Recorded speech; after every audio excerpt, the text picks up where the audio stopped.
Rajasthan lab assistant 2025 की biology की आज की क्लास में बायोलॉजी के 10 अति महत्वपूर्ण प्रश्नों पर चर्चा करेंगे जो कि राजस्थान लैब असिस्टेंट 2025 की तैयारी करने वाले सभी भैया बहनों के लिए अति महत्वपूर्ण रहने वाले हैं। ये वो प्रश्न है जो आपकी तैयारी को मजबूत बनाएंगे। आज की क्लास का पहला प्रश्न है, क्या जीन एवं डीएनए में अंतर है? कोई अंतर नहीं, दोनों में अंतर है। रासायनिक संरचना में अंतर, कार्य में अंतर। इस प्रश्न का सही उत्तर होगा जीन और डीएनए में कोई अंतर नहीं होता है। जेनेटिक कोड का प्रतिपादन किया, तो जेनेटिक कोड का प्रतिपादन किसने किया? क्रिक तथा ब्रेनर ने, बीडल तथा टोटम ने, वाटसन तथा क्रिक ने, या इनमें से कोई नहीं? जेनेटिक कोड का प्रतिपादन किया था क्रिक तथा ब्रेनर ने।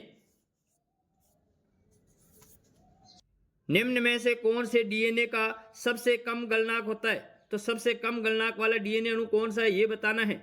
तो यहां क्या ध्यान रखना है आपको, ए और टी की संख्या जिसमें ज्यादा है, सेकंड ऑप्शन में ज्यादा है, तो यही इस प्रश्न का सही उत्तर होगा।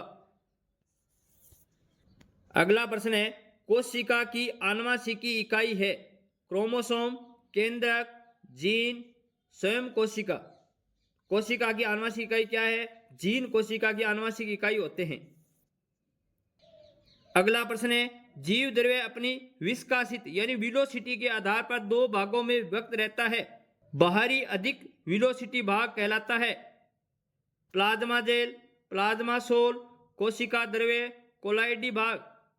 तो जीव द्रव्य का अधिक विलोसिटी भाग जो बाहर का भाग है वो क्या कहलाएगा? Plasma jail.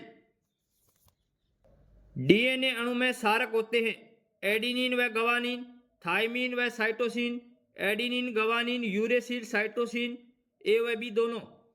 डीएनए अणु में कौन कौन से क्षारक होते हैं? एडिनिन होता है, गवानीन होता है, थाइमिन होता है और साइटोसिन होता है। तो ऑप्शन ए और बी दोनों सही होंगे।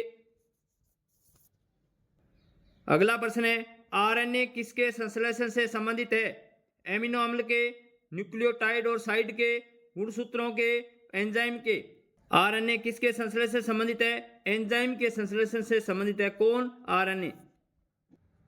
अगला प्रश्न है, बैक्टीरियोफेज में क्या पाया जाता है? न्यूक्लियोप्रोटीन, डीएनए, कार्बन व नाइट्रोजन, प्रोटीन। अगला प्रश्न है, हरगोविंद खुराना की देन किस क्षेत्र में है? डीएनए संश्लेषण, जीन संश्लेषण, न्यूक्लिक अम्ल संश्लेषण, जेनेटिक कोड संश्लेषण। गोविंद खुराना है उसकी देन किस क्षेत्र से है? इसका सही उत्तर होगा जेनेटिक कोड संश्लेषण। आज की क्लास का लास्ट प्रश्न है, डीएनए फिंगरप्रिंट पद्धति का प्रतिपादन किसने किया? Don Wolf, Alec Jeffrey, Von Wilmut, इनमें से कोई नहीं। डीएनए फिंगरप्रिंट जो पद्धति है उसका प्रतिपादन किसने किया था? अलेक जेफरी ने किया था।